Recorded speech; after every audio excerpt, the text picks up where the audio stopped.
The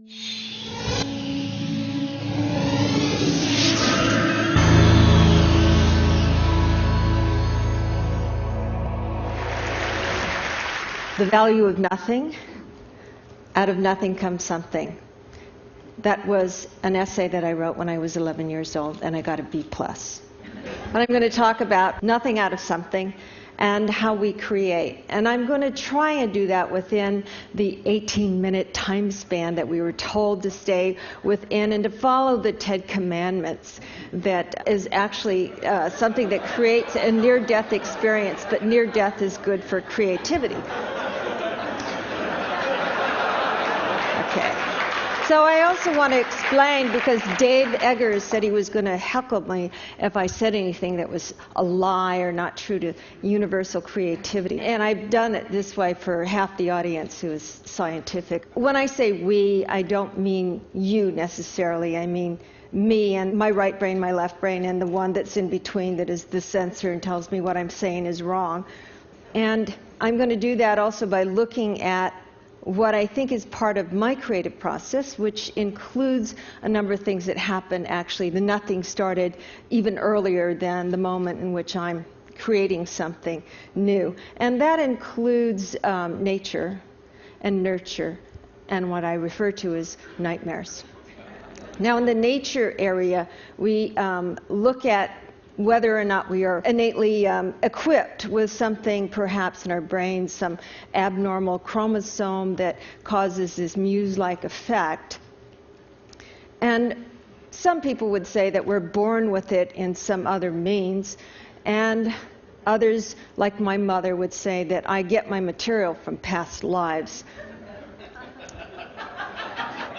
Some people would also say that creativity may be a function of some other neurological quirk, and Van Gogh syndrome, that you have a little bit of, psychosis or depression. I do have to say, I read recently that Van Gogh wasn't really necessarily psychotic, that he might have had temporal lobe seizures, and that might have caused this spurt of creativity. And I suppose it does something in some part of your brain. And I will mention that I actually developed temporal lobe seizures a number of years ago, but it was during the time I was writing my last book, and some people say that book is quite different. I think that part of it also begins with a sense of identity crisis. Who am I? Why am I this particular person? Why am I not black like everybody else? And sometimes you're equipped with skills, but they may not be the kind of skills that enable creativity. I used to draw. I thought I would be an artist, and I had a miniature poodle. And it wasn't bad, but it wasn't really creative, because all I could really do was represent in a very one-on-one way. And I have a sense that I probably copied this from a book. And then I also wasn't really shining in a certain area that I wanted to be. And, you look at those scores, and it wasn't bad, but it was not certainly predictive that I would one day make my living out of the artful arrangement of words. Also, one of the principles of creativity is to have a little childhood trauma. And I had the usual kind that I think a lot of people had, and that is that, I had expectations placed on me. That figure right there, by the way, was a toy given to me when I was about 9 years old, and it was to help me become a doctor from a very early age. I have some ones that were long-lasting from the age of 5 to 15. This was supposed to be my side occupation, and it led to a sense of failure. But actually, there was something quite real in my life that happened when I was about 14, and it was discovered that my brother in 1967, and then my father 6 months later, had brain tumors. And my mother believed that something had gone wrong, and she was going to find out what it was, and she was going to fix it. My father was a Baptist minister, and he believed in miracles and that God's will would take care of that. But of course, they ended up dying 6 months apart. And after that, my mother believed that it was fate or curses. She went looking through all the reasons in the universe why this would have happened. Everything except randomness. She did not believe in randomness. There was a reason for everything. And one of the reasons she thought was that her mother, who had died when she was very young, was angry at her.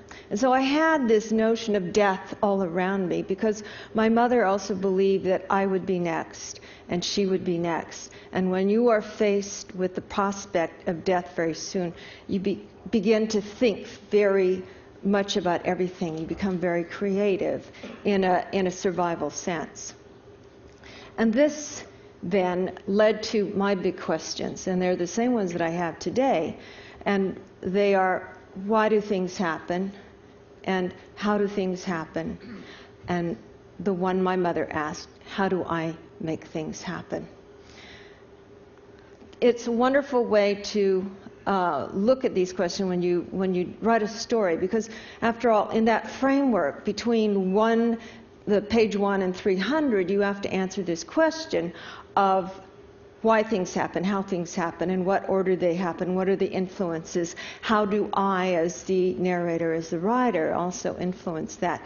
And it's also one that I think many of our scientists have been asking. It's a kind of cosmology, and I have to develop a cosmology of my own universe as the creator of that universe. And you see there are a lot of there's a lot of back and forth in trying to make that happen, trying to figure it out, years and years oftentimes.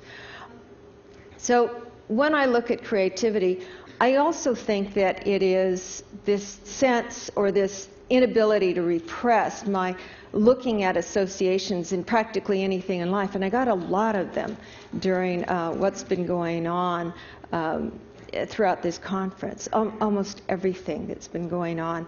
And so I'm going to use as the metaphor this association, quantum mechanics, which I really don't understand, but I'm still going to use it as the process for explaining how it is the metaphor.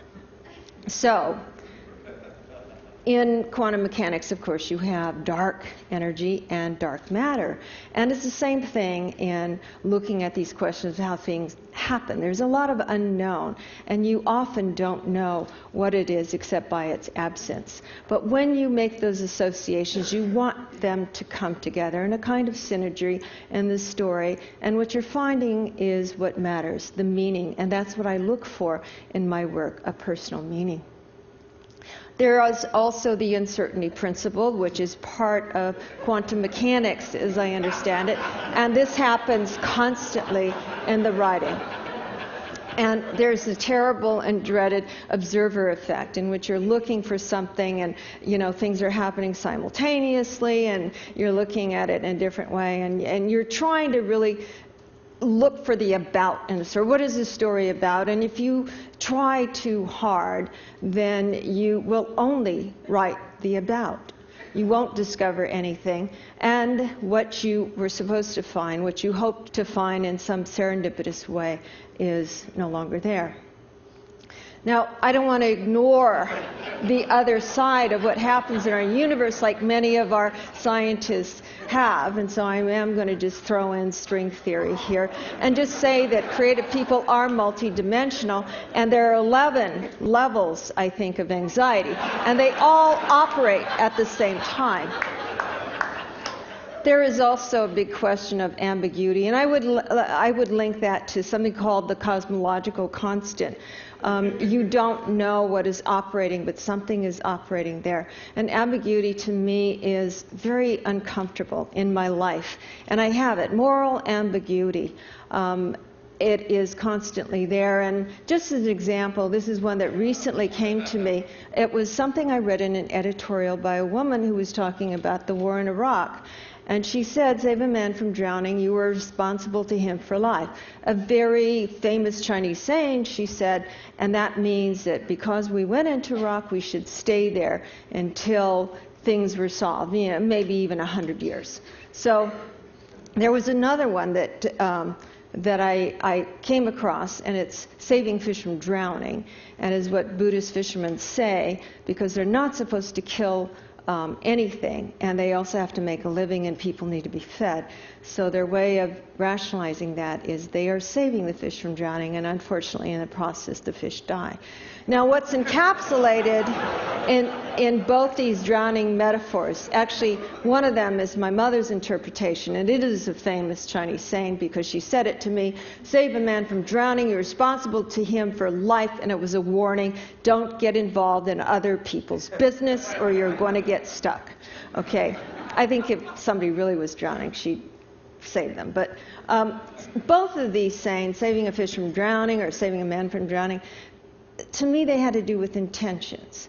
And all of us in life, when we see a situation, we have a response, and then we have intentions, or there's an ambiguity of what that should be that we should do, and then we do something, and the results of that may not match what our intentions had been. Maybe things go wrong, and so after that, what are our responsibilities? What are we supposed to do? Do we stay in for life, or do we do something else and justify and say, well, my intentions were good, and therefore it cannot be held responsible for all of it.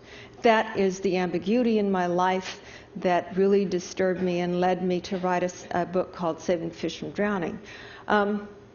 I saw examples of that. Once I identified this question, it was all over the place. I got these hints everywhere. And then, in a way, I knew that they had always been there. And then writing, that's what happens. I get these hints, these clues, and I realize that they've been hard, they've been obvious, and yet they have not been. And what I need, in effect, is a focus. When I have the question, it is a focus. And all these things that seem to be flotsam and jetsam in life actually go through that question. And what happens is those particular things become relevant. And it seems like it's happening all the time. You think there's a sort of coincidence going on, a serendipity, in which you're getting all this help from the universe. And it may also be explained that now you have a focus and you are noticing it more often. But you apply this, you begin to look at things having to do with your tensions, your brother who's fallen into trouble, do you take care of him, why or why not?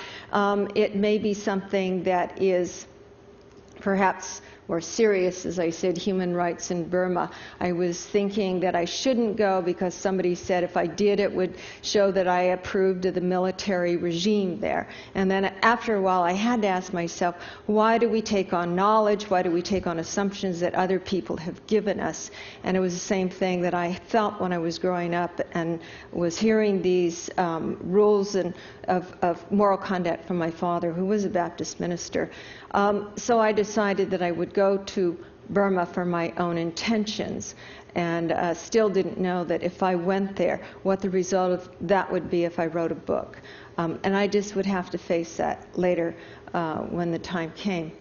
We are all concerned with things that we see in the world that we are aware of. We come to this point and say, what do I as an individual do? Not all of us can go to Africa or work at hospitals. So what do we do if we have this moral response, this feeling? Also, I think one of the biggest things we are all looking at and we talked about today is genocide. This leads to this question. When I look at all these things that are morally ambiguous and uncomfortable, and I consider what my intention should be, I realize it goes back to this identity question that I had when I was a child, and why am I here, and what is the meaning of my life, and what is my place in the universe? It seems so obvious, and yet it is not. We all hate moral ambiguity in some sense, and yet it is also absolutely necessary in writing a story. It is the place where I begin. Sometimes I get help from the universe, it seems. My mother would say it was the ghost of my grandmother from the very first book, because it seemed I knew things I was not supposed to know. Instead of writing that the grandmother died accidentally from an overdose of opium while having too much of a good time, I actually put down in the story that the woman killed herself, and that actually was the way it happened. And my mother decided that that information must have come from my grandmother. There are also things, quite uncanny, which bring me information that will help me in the writing of the book. In this case, I was writing a story that included some kind of detailed period of history, a certain location, and I needed to find something historically that would match that. And I took down this book, and first page that I flipped it to was exactly the setting and the time period and the kind of character I needed. It was a Taiping rebellion happening in the area near Guilin, outside of that, and a character who thought he was the Son of God. You wonder, are these things random chance? Well, what is random? What is chance? What is luck? What are things that you get from the universe that you can't really explain? And that goes into the story too. These are the things I constantly think about from day to day, especially when good things happen, and in particular when bad things happen.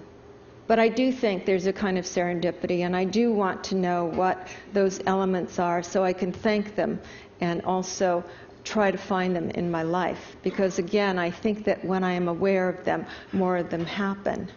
Another chance encounter is when I went to a place. I just was with some friends, and we drove randomly to a different place, and we ended up in this non-tourist location, a beautiful village, pristine, and we walked 3 valleys beyond. In the 3rd valley there was something quite mysterious and ominous, a discomfort I felt, and then I knew that had to be setting of my book. And in writing one of the scenes, it happened in that 3rd valley. For some reason, I wrote about cairns, stacks of rocks that a man was building, and I didn't know exactly why I had it, but it was so vivid. I got stuck, and a friend, when she asked if I would go for a walk with our dogs, that I said sure. And about 45 minutes later, walking along the beach, I came across this. And it was a man, a Chinese man, and he was stacking these things, not with glue, not with anything. And I asked him, how is it possible to do this? And he said, well, I guess with everything in life, there's a place of balance. And this was exactly the meaning of my story at that point. I had so many examples. I have so many instances like this when I'm writing a story, and I cannot explain it. Is it because I had the filter that I have such a strong coincidence in writing about these things? Or is it a kind of serendipity that we cannot explain, like the cosmological constant? A big thing that I also think about is accidents. And as I said, my mother did not believe in randomness. What is the nature of accidents, and how are we going to assign what the responsibility and the causes are outside of a court of law? I was able to see that in a first-hand way when I went to a beautiful Dong village in Guizhou, in the poorest province of China. And I saw this beautiful place. I knew I wanted to come back, and I had a chance to do that when National Geographic asked me if I wanted to write anything about China. And I said yes, about this village of singing people, singing minority. And they agreed. And between the time I saw this place and the next time I went, there was a terrible accident. An old man, fell asleep, and his quilt dropped in a pan of fire that kept him warm. 60 homes were destroyed, and 40 were damaged. Responsibility was assigned to the family. The man's sons were banished to live 3 kilometers away in a cowshed. And of course, as Westerners, we say, well, it was an accident. That's not fair. It's the son, not the father. When I go on a story, I have to let go of those kinds of beliefs. It takes a while, but I have to let go of them and just go there and be there. And so I was there on 3 occasions, different seasons.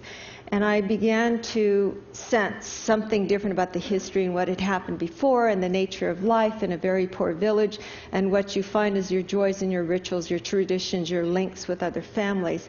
And I saw how this had a kind of justice in its responsibility. I was able to find out also about the ceremony that they were using, a ceremony they hadn't used in about 29 years, and it was to send some men, a feng shui master sent men down to the underworld on ghost horses. Now you as Westerners and I as Westerners would say, well, that's superstition. But after being there for a while and seeing the amazing things that happen, you begin to wonder whose beliefs are those that are in operation in the world, determining how things happen.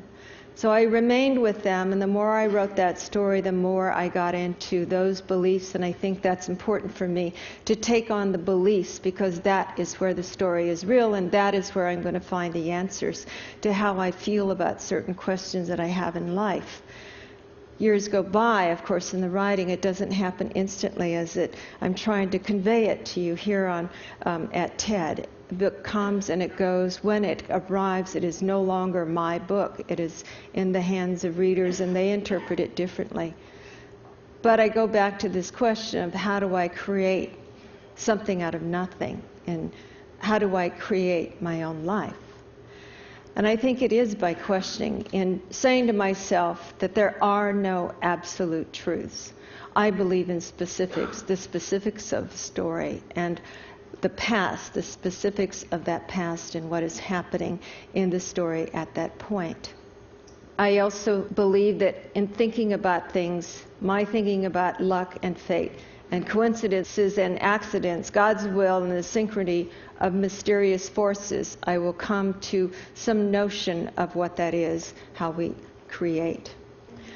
I have to think of my role, where I am in the universe, and did somebody intend for me to be that way, or was it just something I came up with? And I also can find that by imagining fully and becoming what is imagined and yet is in that real world, the fictional world. And that is how I find particles of truth, not the absolute truth or the whole truth. And they have to be in all possibilities, including those I never considered before. So there are never complete answers.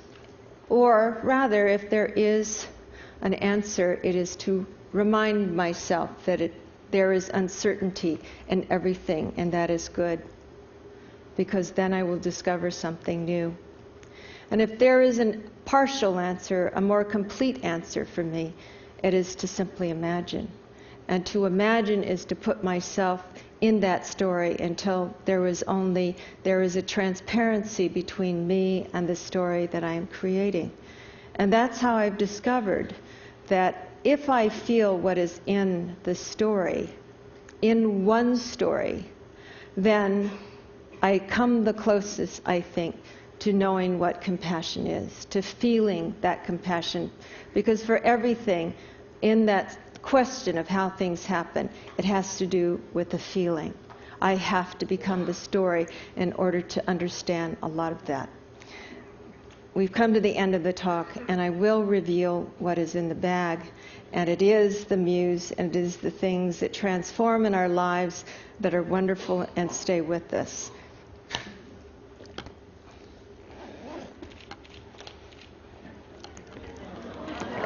There she is. Thank you very much.